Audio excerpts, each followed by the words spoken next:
मित्रों, आज जो कानून की जानकारी है और आम लोगों की भाषा में, और हम देखते हैं कि एक विशेष तौर से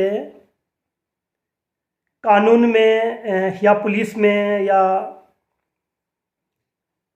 कि एक आम प्रचलन एक धारा का वर्णन अधिकतर होता है।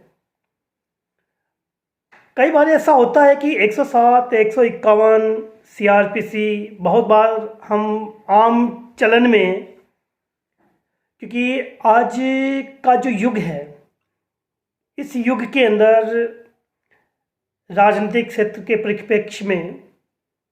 सामाजिक परिप्रेक्ष्य क्षेत्र में किसी भी प्रकार के आंदोलन करने की आशंका से ऐसा महसूस होता है कि पुलिस को कि कहीं शांति भंग हो सकती है, परिशांति भंग हो सकती है सार्वजनिक तौर पर। तो कई बार हम आमचलन की भाषा में कहते हैं और लोग आपस में चर्चा करते रहते हैं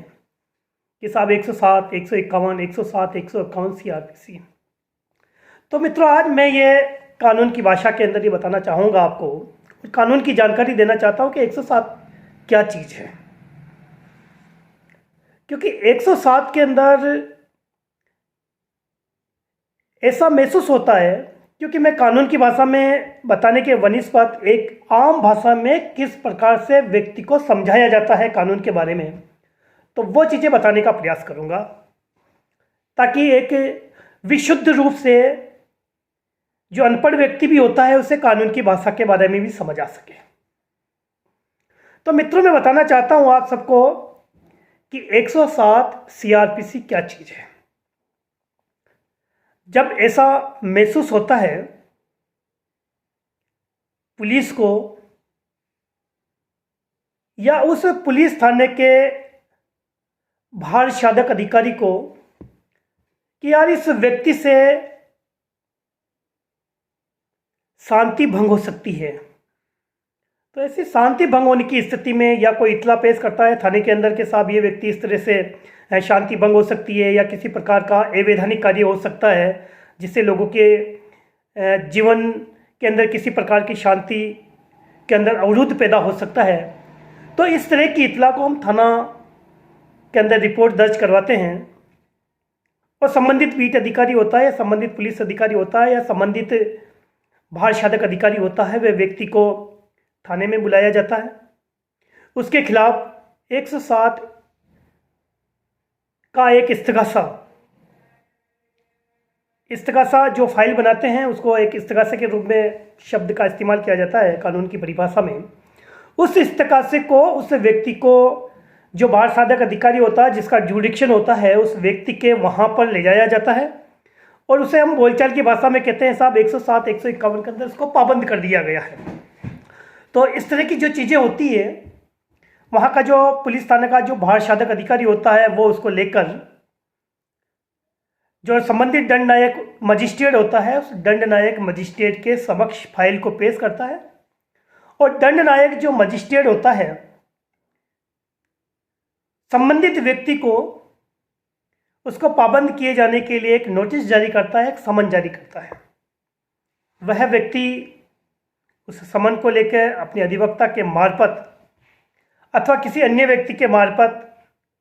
वो भारसाधक अधिकारी मजिस्ट्रेट के समक्ष पेश होता है और उसे पाबंद करने के लिए एक बंद पत्र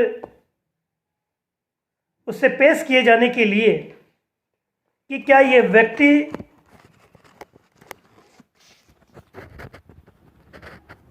इस व्यक्ति से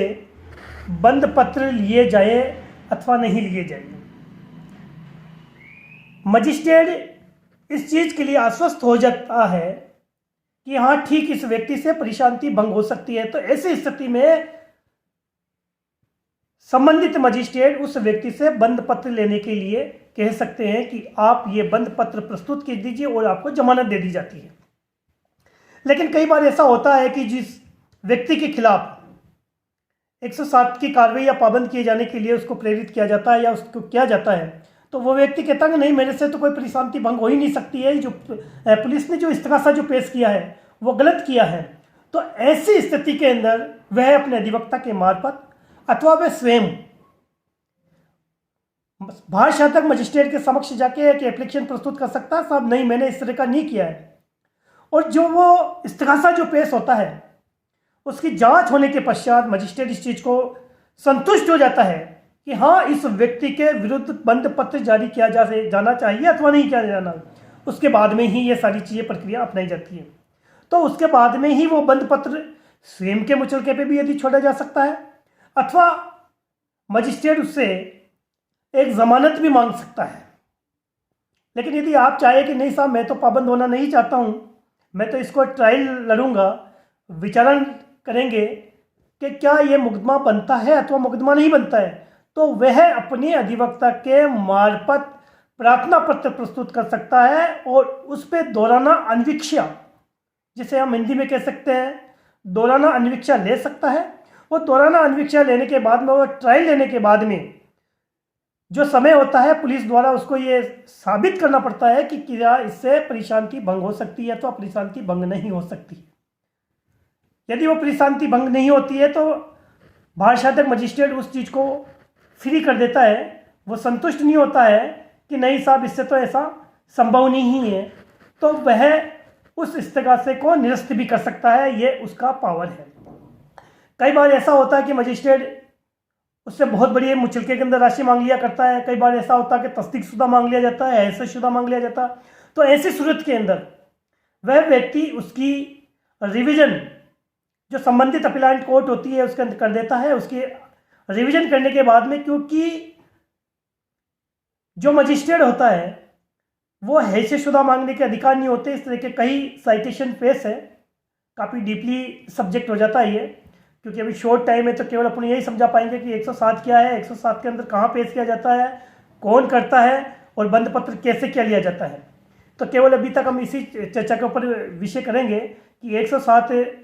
परिशांति भंग होने की स्थिति के अंदर पुलिस जो क्षेत्राधिकार होता है वह पुलिस इस्तिगासा लेके आता है, संबंधित मजिस्ट्रेट के पास में ले जाता है और मजिस्ट्रेट के पास में लाने के पश्चात क्या उससे मजिस्ट्रेट बंद पत्र लेगा अथवा वो बंद पत्र नहीं लेगा, इसके ऊपर वो जांच करता है। और पुलिस द्वारा प्रस्तुत इस्तिगासे के अंदर पर्याप्त साक्ष्य होते हैं कि हाँ यह व्यक्ति से शांति परिशांति भंग होने की स्थिति है, तो उसे बंद पत्र लिया जा सकता है। और ऐसा कोई उसके जांच के अंदर उसके इस्तिगासे में ऐसे कोई डॉक्यूमेंट्री प्रूफ या ऐसा कोई दस्तावेज नहीं है तो उससे बंद पत्र नहीं लिया जा सकता है। इस्तिगासे को मजिस्ट्रेट अपने स्वयं के विवेक से उसे निरस्त कर सकता है। तो आज मित्रों हमने देखा है कि 107 क्या चीज़ है, 107 किन व्यक्तियों पे लागू होती है, 107 के बंद पत्र पेश किए जाते हैं तो स्वयं के मुचलके भी किया जा सकते हैं और किसी से जमानत भी मांगी जा सकती है। और यदि आप इससे असंतुष्ट होते हो कि मजिस्ट्रेट ने आपसे गलत ले लिया गया तो हम इसकी रिवीजन भी ऊपर की अपीलाइंट कोर्ट में कर सकते हैं। तो आज हमने ये जाना है और आगे के जानकारी के लिए, आगे की कानून के लिए आप यदि और किसी भी प्रकार की कोई CRPC के बारे में, IPC कानून के बारे में, क्रिमिनल के बारे में किसी भी प्रकार की जानकारी चाहते हो तो आप मेरे इस चैनल को सब्सक्राइब कर सकते हो। जय हिंद, जय भारत।